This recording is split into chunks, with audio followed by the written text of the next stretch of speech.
Voice मैंने पिछले week का एक मिनट पहले यार नोटिफिकेशन बंद करें।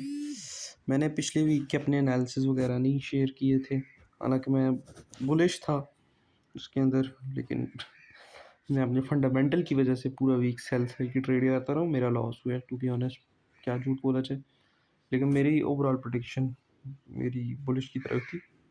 खैर, बात करते हैं जी। अभी ये आज फ्राइडे चल रहा है, ऊपर नज़र भी आ रहा होगा। फ्राइडे को मेरा क्या हिसाब किताब है, मेरा यही प्लान है कि अब नेक्स्ट वीक बुलिश होगा या बेरिश होगा। हो सकता है कि अगर ये कैंडल की क्लोजिंग यहाँ तक आ जाती है ना, यहाँ तक मतलब ये इस एरिया तक जो मैंने मार्क किया हुआ है 60 का,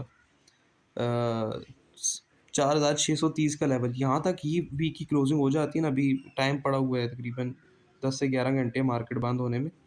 अगर तो इस तरह हो जाता है, इधर क्लोजिंग आती है, फिर तो भाई गोल्ड साहब जो है अगले वीक खुलते ही यहाँ तक 50% एरिया इस कैंडल का जो बनेगा, इस कैंडल का, तो उस एरिया तक मार्केट आ सकती है।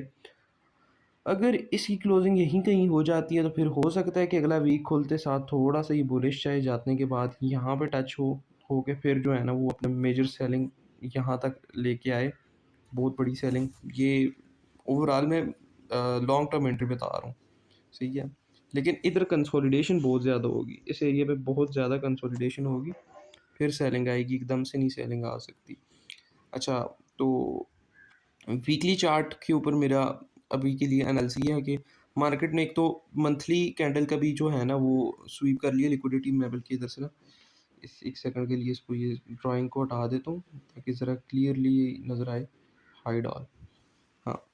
तो इसने ये अपने मंथली हाई लिक्विडिटी भी ले लिया, और अभी इसका टारगेट अगर इसको गिरना है ना, क्योंकि ये एरिया है, एक सेकंड, ये एरिया है, इस एरिया में सबसे ज़्यादा जो है ना इसे बाइंग की तरफ आया है, फिर सेलिंग आई है। तो ये इधर अगर तो ये ग्रीन कैंडल होती तो फिर तो ये अच्छा एरिया था, लेकिन फिर भी देखा जाए तो इस एरिया में काफ़ी कुछ हुआ था, तो इस एरिया से ही सेलिंग आई की बड़ी, ठीक है। सो मेरी प्रिडिक्शन अभी के लिए है कि यहाँ से मार्केट ने सेल आना है और बहुत बड़ा सेल आएगा, ठीक है, यहाँ तक आएगा सेल।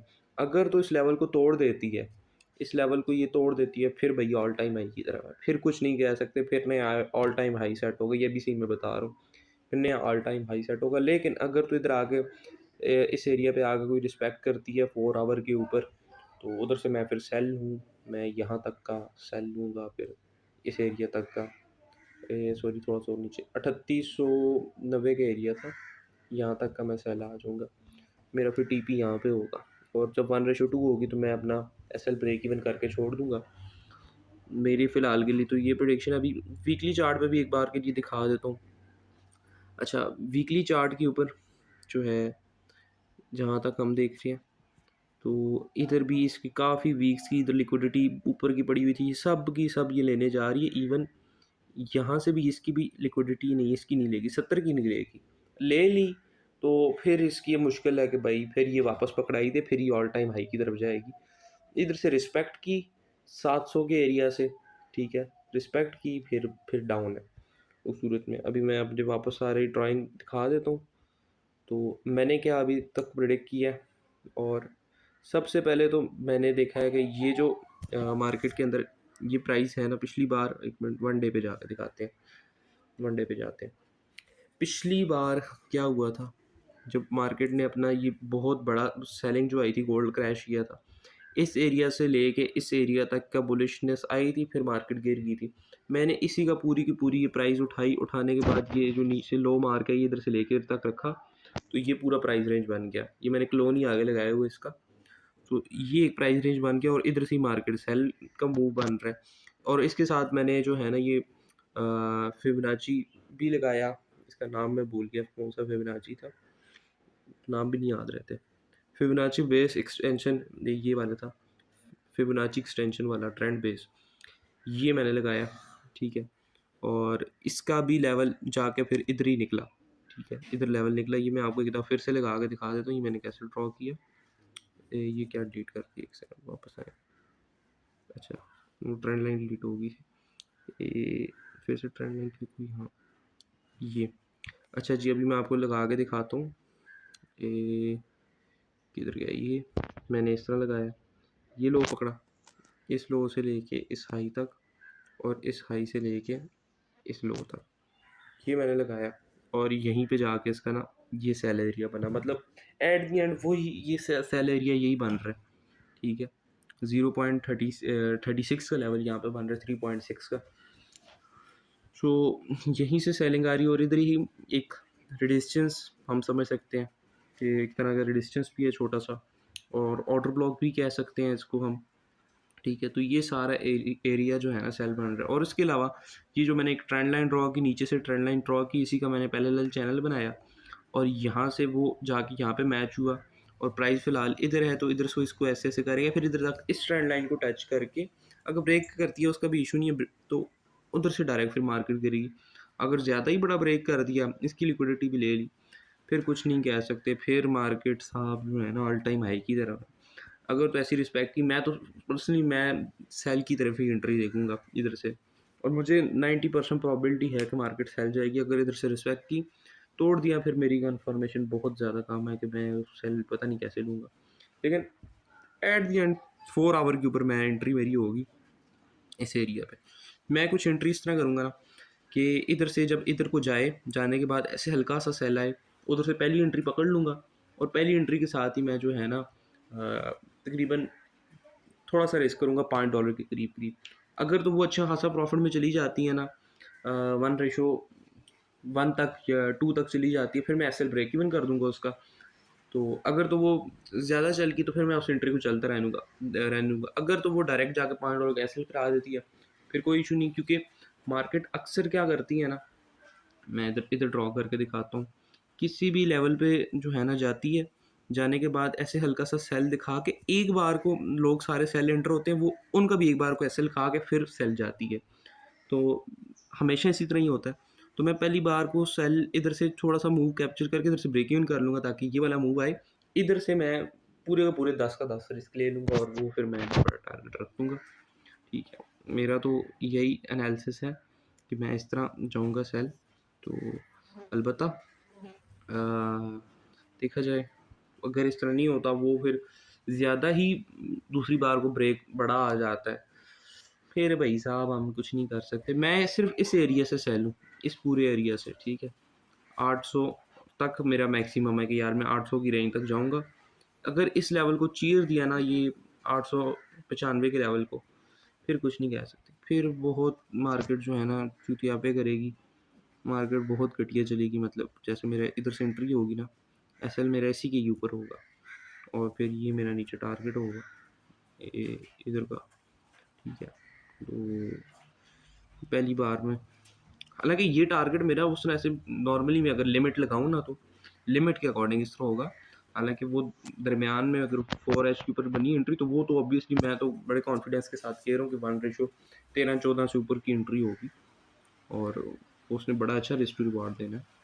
ये तो अगर मैं लिमिट लगाऊँ, तो लिमिट के हिसाब से मैं इस तरह 1:5 के करीब की ट्रेड पकड़ सकता हूँ। ये 5 भी नहीं, 4 के करीब करीब 90 तक का, यहाँ के करीब करीब, हाँ। सो ये मेरा एनालिसिस है, ठीक है। हर हिसाब से मैं इस एरिया से सेल बन रहा हूँ। अगर मार्केट नहीं गिरती, इधर कंसोलिडेशन होगी, बहुत सी इधर जो अपने छोटे छोटे, अरे छोटे छोटे अपने हाई बनाएगी, उनको भी स्वीप करेगी, फिर सेल जाएगी। बस यार ये सेल पकड़ लूँ ना, तो बहुत बड़ा छक्का लग सकता है।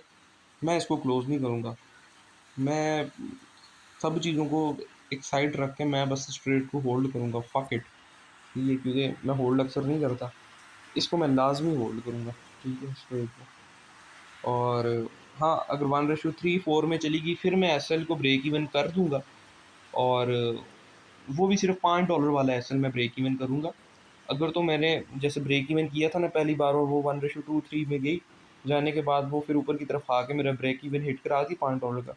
अब अगली बार जो एंट्री होगी ना, मतलब इस एरिया को ब्रेक किए करने से पहले पहले, मैं इधर से जो है 10 का 10 रिस्क लूँगा, और उसको मैं पूरा पूरा छोड़ूंगा। या तो वो 10 जाएगा, या तो वो 10 जो सीधे 100, 150, 200 में कन्वर्ट हो, क्योंकि एंट्री मैंने नहीं छोड़नी, मैंने फिर उसको होल्ड करना है, पके। ये मेरा फिलहाल ये एनालिसिस है। बाकी देखते हैं नसीब क्या करते हैं। है तो मेरी इधर बहुत सारी चीज़ें जाके इधर लगी हैं, तो ये एरिया बना है। मैं इवन आपको दिखा भी देता हूँ, ज़्यादा डिटेल में मैं इसलिए नहीं जा रहा ना, क्योंकि थोड़ी-सी चीज़ें समझ नहीं पाओगे, ये समझ लोगे आप क्या नहीं समझोगे। पहले तो ये देखो, ये वाला एरिया इधर से मैं छोटा-सा सेल दूँगा, मतलब स्कैल्पिंग के हिसाब से मैं सेल पकड़ूँगा 15 मिनट के ऊपर-ऊपर। इसका टारगेट मैं 1:3 तक रखूँगा और 1:2 के ऊपर मैं ब्रेक इवन कर दूँगा इस एरिया से, छोटा टारगेट। और 3 तक जाने के बाद मैं फिर 50% एंट्री अपनी 3 पे क्लोज़ कर दूँगा। 3 पे या 2 पे 50% एंट्री क्लोज़ कर दूँगा। वो अपने आप ही ट्रेड ब्रेक इवन हो जाएगी। तो ये मेरा प्लान है इस एरिया से। और इधर ये 4 आवर का 50% एरिया इधर से बन रहा है। इसके अलावा जो है ये ऊपर ये ज़ोन बन रहा है। ये एक तरह से डिस्टेंस ज़ोन बन रहा है। तो इधर से सेलिंग आनी ही आनी है। इधर से ना आई, इधर से आएगी, इधर से ना आई, इधर से आएगी। फिर अगर तो इसका हाई खा लिया, फिर थोड़ा-सा जो है ना जिगरा रख के फिर इस एरिया से वो जो मैं $10 वाली पूरी ट्रेड करूँगा। अगर मेरा इधर से ब्रेक इवन लगा, फिर जिगरा रख के इस एरिया से पूरा इस एरिया से जो है ना सेल करना पड़ेगा। यहाँ से मैं सेलिंग अपनी 800 से शुरू कर दूँगा और फिर जिगरा रखना पड़ेगा। फिर जो है ना या तो जाएगा या तो आएगा। क्योंकि मैं काफ़ी टाइम से कर रहा हूँ, 4-5 साल से ट्रेडिंग कर रहा हूँ। मैं मेरा आज तक बड़ा छक्का लगा ही नहीं है। ठीक है। लगा था एक बार वो मौसम भाई के साथ, वो हेजिंग वगैरह में 1000 $1300 बनाए थे। लेकिन खुद का मतलब जो है ना, खुद के पैसों का वो छक्का नहीं लगा। मैं बड़ा छक्का मारूँ, मेरे से ज़्यादा $10 से मैं $60-70 तक पहुँचूँ। इधर से लगाना है छक्का, इधर से लगाना है छक्का, मैं तो 10 से सीधे 100-200 पे पहुँच जाऊँगा। फिर उसके बाद अगर मैं छोटे-छोटे रिस्क मैनेजमेंट के साथ भी चलता हूँ ना, तो मैं बहुत ही हैवी किस्म का जो है ना सिस्टम हो सकता है। जैसे 200 तक पहुँच गया, 100 तक लगाते हैं, चलो ज़्यादा उम्मीदें नहीं रखते। 100 तक भी पहुँच गया मैं, 100 पे अगर मैं छोटे-छोटे रिस्क लेके भी ट्रेड करता हूँ, तो मैं एवरेज 7 से $8 दिन के बना सकता हूँ। मतलब एक अच्छी खासी इनकम जनरेट हो सकती है। फिर वो आहिस्ता-आहिस्ता फिर कल को जाके फिर से ऐसी कोई एंट्री दोबारा से मिलती है, तो उस पे भी मैं जो है ना फिर बड़ा रिस्क लेके उसको भी मैं ज़्यादा ऊपर मल्टीप्लाई कर सकता हूँ। तो दोबारा से मतलब ऐसा रिस्क लेके फिर उन 100-200 से ऊपर छोटे-छोटे ग्रो करते-करते शायद मैं 500-600 तक पहुँच जाऊँ। जब एंट्री मिले वैसी ऐसी एंट्री, उस पे मैं शायद उस टाइम पे मैं कोई $30-40 एक बार में रिस्क करके उसको कोई 1-2 हज़ार डॉलर उससे निकालूँ, या फिर उम, तकरीबन $700-800 से बनाऊँ। तो इस तरह ही चक्का लगाना पड़ता है बड़ी एंट्री से। मेरा तो पॉइंट ऑफ व्यू ये है। बाकी देखते हैं नसीब क्या करते हैं, क्या बनता है। तो अल्लाह हाफ़िज़। सेल हूँ मैं इधर से सेल हूँ। अगर इधर से ऊपर निकल गई फिर मैं कुछ नहीं कर सकता, फिर क्या होगा? फिर कुछ नहीं हो सकता। लेकिन इधर से मैं सेल हूँ। कंसोलिडेशन मैं कहता हूँ यार, सितंबर तक जो है ना, इधर से निकली है मार्केट सितंबर के महीने में। सितंबर के महीने में मार्केट अगर इधर को चल रही है ना, फिर बहुत ही स्पीड से नीचे जाएगी। और जितनी स्पीड से ये नीचे जाएगी ना, ये मेरी बात लाज़मी याद रखना, जितनी स्पीड से ये नीचे जाएगी ना, उससे डबल स्पीड में ऊपर ऑल टाइम हाई की तरफ जाएगी जनवरी के मंथ तक।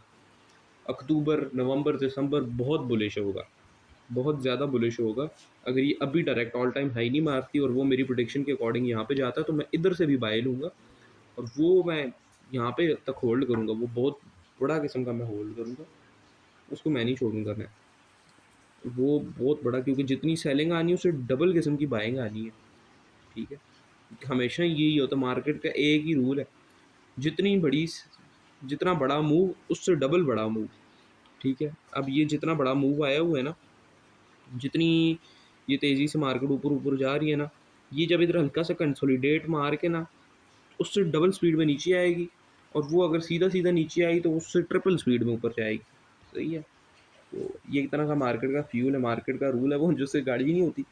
हम बचपन में जिससे खेलते थे, वो गाड़ी को एकदम पीछे करो, जितना स्पीड से उसको पीछे करो, उतना ही वो स्पीड से आगे जाती थी।